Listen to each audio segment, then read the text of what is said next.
beneficiarios puedan acceder al subsidio. En ese sentido pueden usar sus billeteras electrónicas, y aquellos que no tenían billetera electrónica, entonces se habilita otro medio de pago, que es la denominada tarjeta cédula, ¿verdad?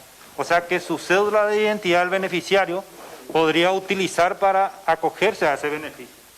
En ese sentido, se habilitaba esa red la red de pago a través de puntos de venta que administra esta empresa.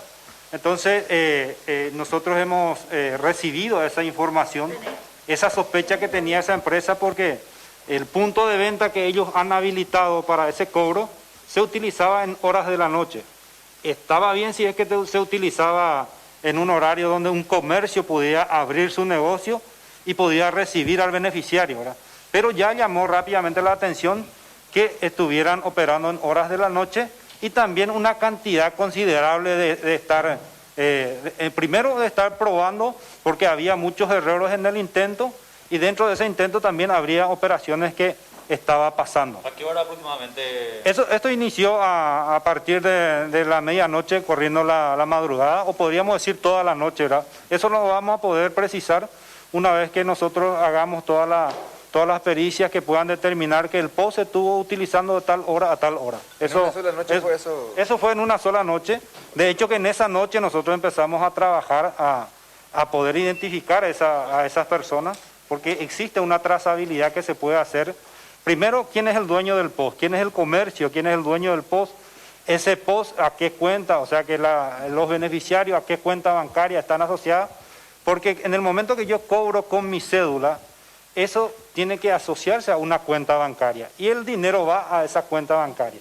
Entonces, toda esa información ya nosotros lo estuvimos procesando.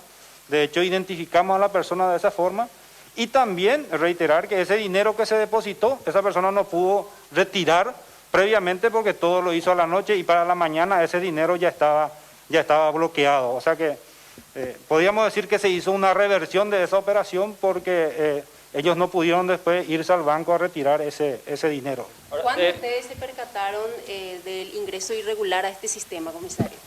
Eso fue anteanoche, a partir de la comunicación que tuvimos. Como decía el señor jefe de departamento, existe una comisión que trabaja al respecto para la detección de fraude.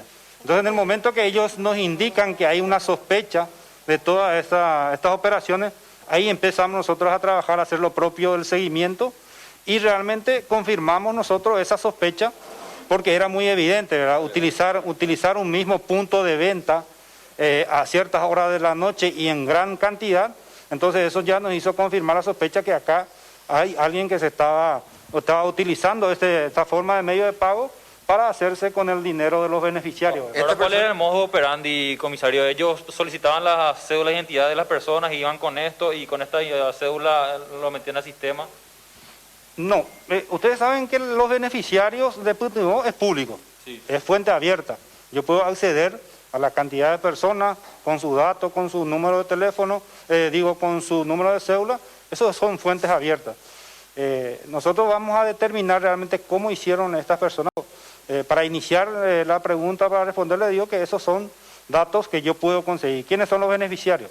Ahora, el código de validación, cómo ellos han obtenido, en eso estamos ahora, porque el código de validación que se utilizó fue también, en la parte trasera de la cédula hay varios códigos. Entonces, para graficar y ejemplificar, como una tarjeta de débito. Yo necesito para validar una compra con los 3 últimos dígitos de la tarjeta, ¿verdad? Entonces, eso se hizo también con este sistema de pago, que el usuario, o sea que yo, dueño de la cédula, tendría que validar la operación en el punto de venta con el código que me habilitaba mi cédula. Ese código fue el que estamos viendo de qué manera se pudo haber, de una forma llamado, vulnerado o filtrado. Y tenemos varios puntos de investigación en ese sentido. Las cédulas nos enviaban para acceder a PTU, pudieron tener acceso tal vez a esa transacción que se hacía con Hacienda para acceder a PTU. Bueno, como te decía, tenemos nosotros varias aristas de investigación. Primero tenemos que ir descartando quiénes manejaron la información. Si dentro de la institución policial, identificaciones, fue el que proveyó el listado de los beneficiarios a Hacienda, Hacienda quién recibió, quiénes fueron las personas que manejaron esa lista. Esa lista debe de haberse pasado a las empresas privadas, o sea que hacer toda esa cadena para ir descartando de dónde se pudo haber filtrado. Y eso se puede hacer con el tema de la tecnología, ir descartando, y nos va a dar seguramente muchas pistas. El equipo informático incautado en el allanamiento, los teléfonos de estas personas que fueron detenidos, seguramente en el momento que se haga la pericia, nos va a dar suficientes pistas para poder realmente decir, estas personas obtuvieron de esta forma el listado. Hackeo a Bancar pudo haber sido que era el último eslabón, atendiendo que, como usted dice, ellos tuvieron acceso a ese código. Bueno, hackeo propiamente no descartamos eso, porque eso no vamos a detectar nosotros en el sistema. Vamos a detectar la forma que el intruso, qué forma haya utilizado para acceder a esos datos, y no hay ningún indicio de que eso sea posible. También yo, haciéndome el papel del delincuente, voy a irme con lo más fácil, ¿verdad? Esas fuentes son abiertas, esos datos son abiertos, entonces es cuestión de que yo pueda ir armando. Pero no el código de barra. ¿Eso podría conseguirse eventualmente desde identificaciones, comisario? Bueno, identificaciones seguramente pasan los datos, porque Hacienda va a necesitar a quién pagarle. Entonces le pide a identificaciones, necesito los datos de esta persona que se registraron en el programa Putigón. Entonces se pasa el listado con su número de cédula, y a partir de ahí empieza a trabajar Hacienda con los números, a quién se le paga, a quién se le asigna, y después hace lo propio Hacienda, pasándole a las telefonías para usar la billetera, o pasándole a Bancar para usar la tarjeta cédula. O sea, alguien en esa cadena proveyó los datos. Sí, compañero, le escucho. Nosotros no podemos decir ahora mismo Es la qué clave pasó acá. eso. El código de validación de la dentro cédula, esa cadena ¿varía de cédula en cédula o es uno único para todos los documentos de identidad? O sea que yo pudiera extraer eso de internet, extraer de la red, porque son datos abiertos. Desde el principio de abril ya había quejas de gente que ha recibido el mensaje de que era beneficiario de PTU, pero que ya se había extraído todo el dinero. ¿Podía ser, esta no es la única transacción? ¿Otra transacción pudo haber sido detectada?